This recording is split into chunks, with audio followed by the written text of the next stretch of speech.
नमस्कार, मैं हूं रवि तिवारी। आप देखना शुरू कर चुके हैं लोकल टीवी। छत्तीसगढ़ का देवभोग ब्लॉक के कुमड़ी खुर्द पंचायत का आश्रित ग्राम भैरीगुड़ा। सुनने में तो ये किसी सामान्य गांव जैसा लगता है, लेकिन यहाँ तक पहुँच पाना अपने आप में किसी जंग से कम नहीं है। और इसी जंग को खुद विधायक जनक ध्रुव जी ने भी महसूस किया, जब वो गाड़ियों को छोड़कर जब उन्होंने अपने काफिले को करलागुड़ा गांव में छोड़ दिया और जनक ध्रुव जी ट्रैक्टर पर सवार होकर निकल पड़े एक ऐसे रास्ते की तरफ जहां हर कदम पर सिर्फ कीचड़ ही कीचड़ था। वहां पर पैदल चलना मुश्किल था। बाइक बड़े कठिन परिस्थितियों के बाद वहां से बाइक निकल पाती है। ऐसे में विधायक जी को जब पता चला कि इस रास्ते में जाना चुनौती है, चुनौतियों से भरा ये रास्ता है, तो विधायक जी ने तय किया, मैं जाऊंगा और जरूर गांव के लोगों से मुलाकात करूंगा। इसके बाद ट्रैक्टर पर सवार हो गए विधायक जनक ध्रुव जी, उनके सुरक्षाकर्मी और कुछ गांव के लोग। लोकल टीवी की टीम भी ट्रैक्टर में विधायक जनक ध्रुव जी के साथ सवार हुई और कल ट्रैक्टर से ही हमने एक विशेष इंटरव्यू हमारे दर्शकों तक पहुंचाया था। करलागुड़ा से विधायक जनक ध्रुव जी का ट्रैक्टर वाला सफ़र शुरू हुआ और जैसे जैसे ट्रैक्टर आगे बढ़ता चला गया, सामने आती गई एक से बढ़कर एक चुनौती। पहिए कीचड़ में धंसते, झटके देते और रास्ता मानो कह रहा हो, पहले मुझे जीत कर दिखाओ, तभी गांव तक पहुंचने दूंगा। विधायक जनक ध्रुव जी ने सफर के दौरान कहा, आज दुनिया चांद पर पहुंच रही है और हमारे गांव के लोग रोज अपने ही गांव तक पहुंचने के लिए, भैरीगुड़ा गांव के लोग रोज अपने गांव तक पहुंचने के लिए संघर्ष करने को मजबूर हैं। और ये किसी भी समाज और शासन के लिए काफ़ी सोचने वाला विषय है कि लोग कितने परेशान हैं, कितने दुखी हैं। सड़क जो मूलभूत समस्या, सबसे बड़ी यदि मूलभूत आवश्यकता होती है सड़क, उसी मूलभूत समस्याओं को लेकर ये जूझने को मजबूर है। 2.5 किलोमीटर का ये रास्ता किसी इम्तिहान से कम नहीं था, लेकिन आखिरकार विधायक जनक ध्रुव जी ने और लोकल टीवी की टीम ने, मैं उस लोकल टीवी का फाउंडर रवि तिवारी, इस जंग को जीत कर भैरीगुड़ा गांव तक हम विधायक जी के साथ पहुंच गए। गांव के लोग सुबह से विधायक जी के इंतजार में थे। विधायक जी के पहुंचते ही गांव की महिलाओं ने तिलक और फूलों से उनका स्वागत किया और गांव वालों ने अपने मन की बात को, अपने मन के दर्द को विधायक जी के सामने रखना शुरू कर दिया। गांव की महिलाओं ने कहा, आज़ादी के बाद से हम इसी कच्चे रास्ते पर चलने को मजबूर हैं। बरसात आते ही ये कीचड़ का दलदल बन जाता है। कितनी बार आवेदन दिया, लेकिन हमें मिला सिर्फ कोरा और झूठा आश्वासन। गांव की महिलाओं ने कहा, विधायक जी, आपने तो ट्रैक्टर में सफ़र किया और हमारे गांव तक पहुंचे, आप ही बता दीजिए ये सड़क कितनी चुनौतीपूर्ण है, कितनी चुनौती से भरी सड़क है। गांव के बुजुर्ग ने विधायक जी से कहा, बीमार आदमी को अस्पताल ले जाना तक मुश्किल हो जाता है। कई बार लोग रास्ते में ही दम तोड़ देते हैं। गांव का युवा विधायक जी के सामने आकर कहता है, विधायक जी, हम पढ़ाई के लिए रोजाना इसी कीचड़ से होकर गुजरते हैं। कई बार साइकिल फिसल जाती है, कई बार चोट लग जाती है। हमें इस बड़े परेशानी से निजात दिलवा दीजिए विधायक जी। गांव वालों की दर्द भरी कहानी सुनने के बाद विधायक जनक ध्रुव जी ने यहाँ से विभागीय अधिकारी को फ़ोन लगाया। उन्होंने पीएमजीएसवाई के संबंधित अधिकारी को फ़ोन लगाया और उन्होंने कहा, ये सड़क, सुन लीजिए अधिकारी महोदय, इस तरह की बातें विधायक जी ने कही, ये सड़क बरसात खत्म होने के बाद 3 महीने के अंदर बन जानी चाहिए। अगर ऐसा नहीं हुआ तो मैं खुद गांव वालों के साथ सड़क पर उतरकर प्रदर्शन करने को मजबूर हो जाऊंगा। आपकी, विधायक जी ने कहा, आपकी तकलीफ मैंने देखी है, आपकी तकलीफ को मैंने महसूस किया है। अब इस सड़क का निर्माण होना तय है। बैरीगुड़ा के लोगों का संघर्ष दशकों पुराना है। ये सिर्फ एक सड़क नहीं बल्कि गांव की लाइफलाइन है। बरसात में जो यहाँ की सड़क कीचड़ में तब्दील सड़क से यहाँ के लोगों का अन्य गांवों से संपर्क टूट जाता है। गांव के लोग कहते हैं, नेताओं ने वादे बहुत किए लेकिन पहली बार कोई विधायक हमारे साथ कीचड़ में उतरा है। अब सबसे बड़ा सवाल ये है, क्या बरसात के बाद सड़क सच में बन जाएगी या फिर गांव वाले एक बार फिर वादों और आश्वासनों की दलदल में फंस कर रह जाएंगे।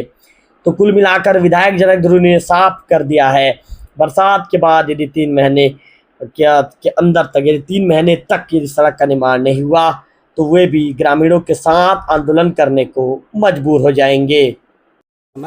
ये कार्यक्रम बना, पहले से कार्यक्रम नहीं था, लेकिन अचानक पता नहीं मेरे दिल दिमाग में क्या हुआ, आज भैरवगुड़ा के गांव के लोगों के पास मिलने जाऊंगा। बहुत दिन से नहीं गया हूं।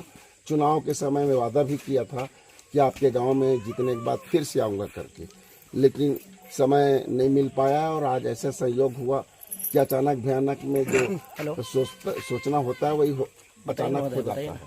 और आज अच्छा अवसर रहा, हमारे साथी लोग, हमारे करलागुड़ा के सभी जवान साथी लोग ट्रैक्टर उपलब्ध कराए और आने जाने के साधन को तो आप जानते हो, मैं बारीकी से जान रहा हूँ। जब से इस क्षेत्र में आप लोगों के बीच में आना जाना हो रहा है, ये चौथी बार है आपके भैरीगुड़ा में आना, लेकिन गर्मी के दिन में मोटरसाइकिल में आता था और मैं वादा भी किया था कि आने वाले दिनों में आपके रोड की समस्या दूर करेंगे करके।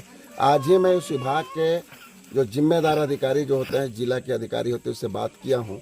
आपके यहाँ का DPR 1,44,00,000 का जो रोड बनना चाहिए वो दिल्ली भेजा गया है और आने वाले महीना 2 महीना का देता हूँ, कम समय तो बताना तकलीफदायक है, 2-2.5 महीना में आपके यहाँ का सैंक्शन हो जाएगा।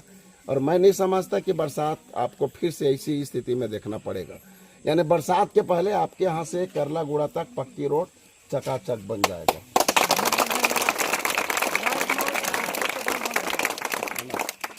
मैं बताना चाहूँगा आपके यहाँ बहुत आज़ादी के बाद से लेकर के लोग बाग काफ़ी समस्या का सामना करना पड़ रहा है।